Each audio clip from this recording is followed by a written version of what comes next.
Hey, good people, how you doing? Welcome to the belated match day two roundup of the Rugby Africa Cup, currently taking place in Kampala, Uganda, and set for the final on Saturday, the 19th of July, 2025. My name is Michael Kwambo, and I'll be taking you through this session.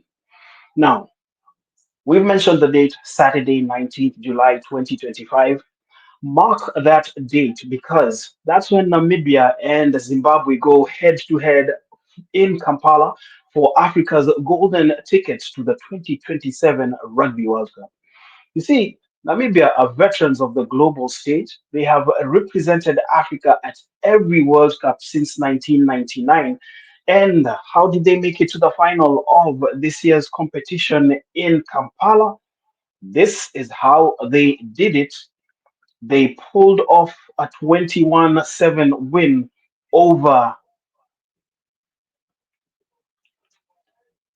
they pulled off a 21-7 win, I beg your pardon, over Algeria, a stubborn Algerian side for that matter. Now, obviously the result between Namibia and Algeria was expected.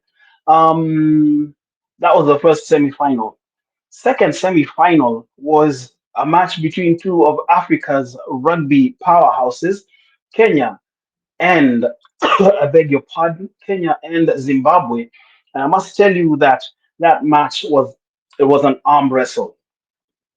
You see, these are two proud rugby nations, and they gave us one bruising semi-final.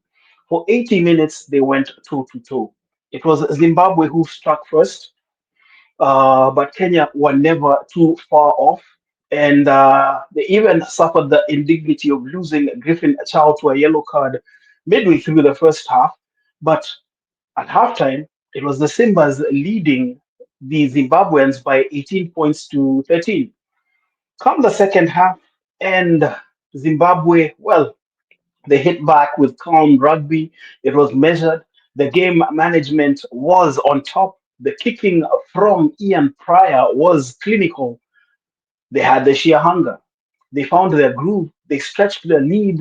And when the final whistle blew, they were ecstatic. They were now 80 minutes away from returning to the Rugby World Cup. Remember, Zimbabwe were Africa's first representatives at the Rugby World Cup, playing at the 1987 and 1991 editions, but they have been in World Cup wilderness ever since.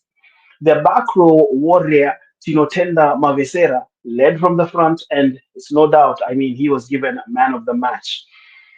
Zimbabwe, they earned the result, but it wasn't easy for them. I think for Kenya, it was heartbreak. It was sheer heartbreak for that matter.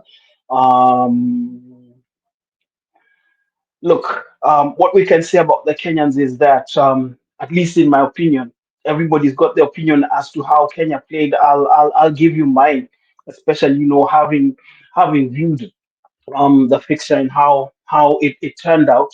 Um, I think for the Kenyans, the Fords, they showed up. I mean, they made the game difficult for the Zimbabweans. They carried the load, but the back line, they didn't show up, save for Samuel Asati. Samuel Asati, I think, worked his boots off at scrum half, but fly half, very young. He had a quiet afternoon. He was meant to pull the strings. He didn't, and as a result, midfielders Walter Okoth and Bryson Adaka had little to do. Derek Ashiundu, oh boy, oh boy, oh boy. Derek Ashiundu on the wing, he had a night to forget. He fumbled the balls, he dropped passes, he had no impact. Griffin Chow, he had one opportunistic try.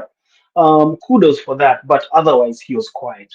What about the talismanic Jone Kubu, from whom so much was expected? Let's just say I think he was subdued on the day. Yes, he showed up with the kicks, and you could see he had the hunger.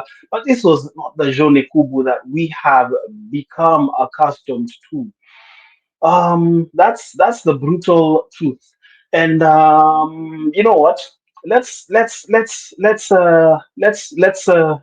not forget. These boys, they gave everything they had.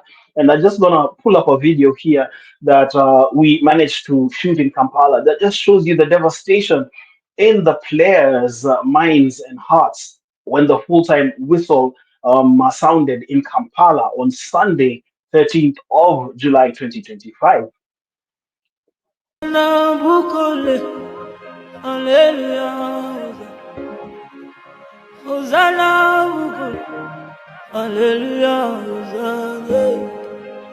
Hosanna limango, hallelujah, Hosanna limango, hallelujah, Hosanna. Okay, so the result is there. The Simbas will not be playing in the Rugby World Cup of 2027. They're still chasing that elusive Rugby World Cup maiden appearance. So where do we point the fingers? You could point the fingers at the coaching staff and so on and so forth. But I think the responsibility, the finger pointing, must be directed towards the Kenya Rugby Union.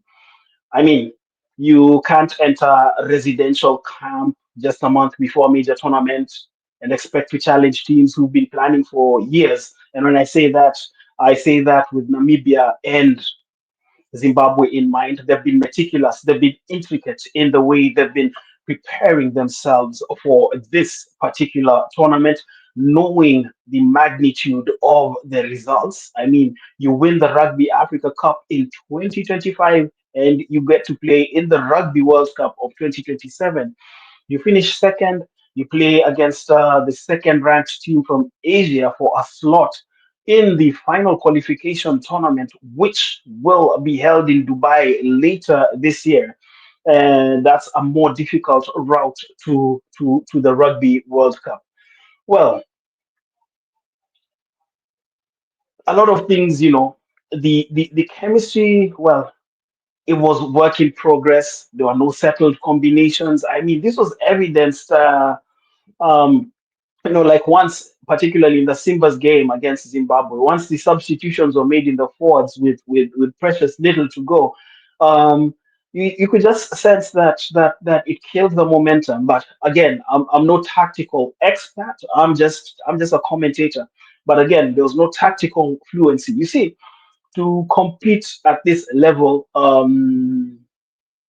you need high performance systems. You need high quality fixtures. They be test matches and build up fixtures against stronger caliber sides and consistent sessions and camps. You need a playing identity. What is the style of rugby that you want to play going forward?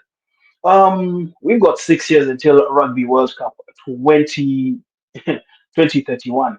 And I do hope that the so-called positive vibe, corruption-free Kenya Rugby Union will stop treating the Rugby World Cup qualification process like an afterthought and actually put in serious considerations into it, but not only for the Simbas, also for the women's game, also for the under 20s, for whatever tournaments and competitions they may go to. And for the sevens team as well, because in all honesty, we have been winging it, counting on the fact that we've got talent or counting on the fact that we performed well previously and that we'll perform well again. Look, everybody is working hard and investing, while here we are, what can I say, counting on good luck to to take us to the pinnacle of the game.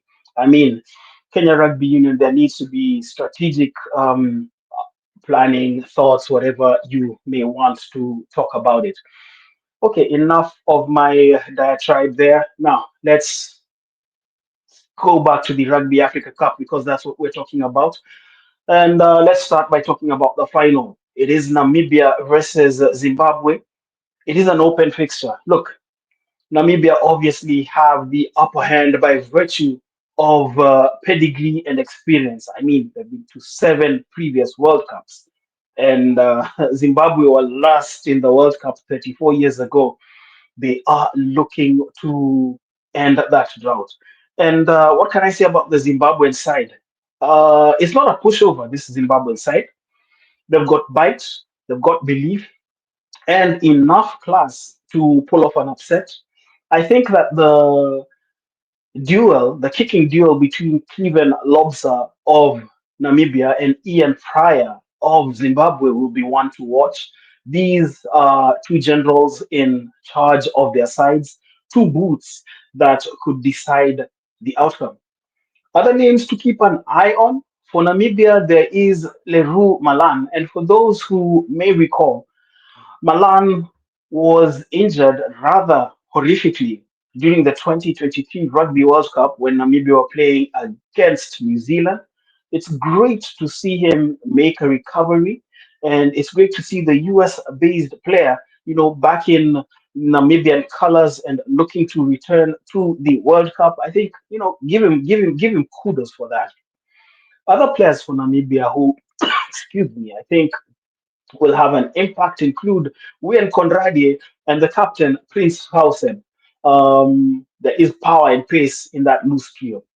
For Zimbabwe, we've obviously talked about Ian Pryor, but there are players like the electrically fast Edward Sigauke, the former former Zimbabwe under 20 international, played at the Batters Trophy in Kenya, in Nairobi, a few years ago, and we saw him electrify the stands and the crowd with his pace and tries, of course. Then we have players like Tino Mavesere, who we talked about. Tino Mavesere plays for the Sharks. The Sharks were in the Vodacom URC, which just concluded a few weeks ago. And the back row man, like we said, was voted man of the match in the fixture against Kenya. We have players like Hilton Mudariki. He's played for Zimbabwe Sevens and, is also a live wire for the Zimbabwe 15s. And Tapiwa Mafura, the ankle breaker. This guy is as slippery as they come. He reads the game well. And these players that I've mentioned, they are all capable of game breaking moments. Now, let's not forget the third place playoff between Kenya and Algeria. This match is more than a bronze medal match for me. I don't know how the Kenya management is going to take it. They're probably going to give a run out to the players who didn't feature on match day one and match day two. Um, but coming from where I look at it, it's about pride, it's about redemption, it's about closure. You see, the Simbas are facing an Algerian side that has announced itself on the African scene with authority. They were semi-finalists at the Rugby Africa Cup in 2022.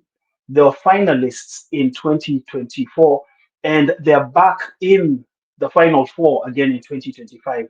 Their squad, well, it's composed exclusively of players based in France, players who play across several tiers of competition. It is a squad that is tactical. It is very physical. They will want to slow down the game against the Simbas.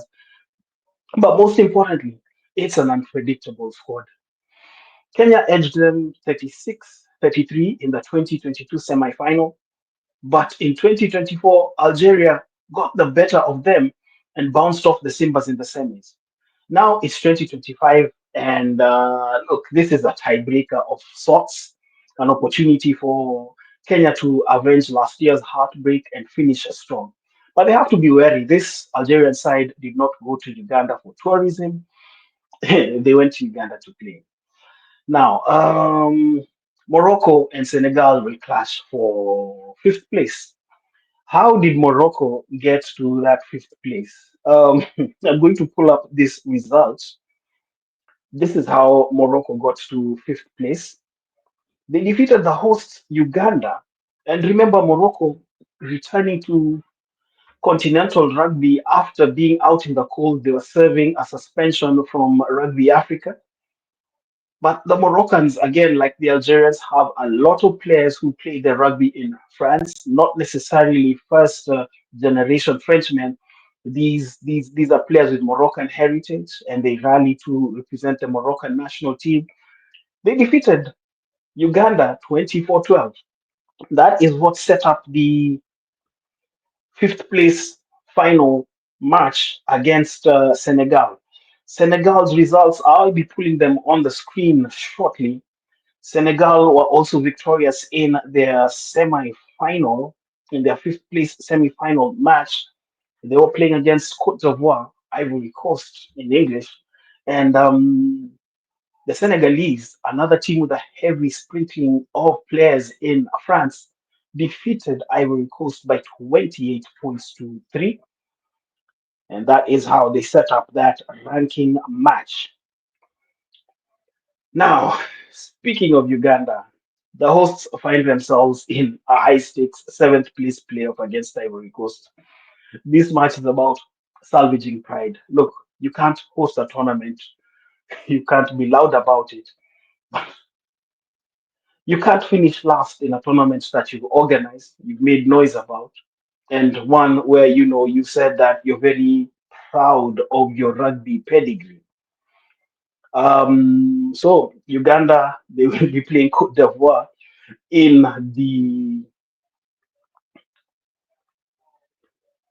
the seventh place playoff.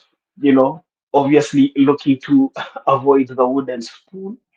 And to my Ugandan friends, you've got to win this. You lost against Kenya. You lost against Morocco, a game that everybody expected you to win. Surely you cannot finish last at your own tournament, Uganda. Come on. With much love from your bigger brother Kenya. We obviously want to see you thrive. We want to see you succeed. We want to see you happy as the tournament comes to a close. I think at this point I'm going off topic, and I just want to say thank you to everybody who watches us, to everybody who subscribes to us. Your feedback, your comments are always welcome. Tell us where we can improve. Tell us what new ideas you have, what new rugby activities you have.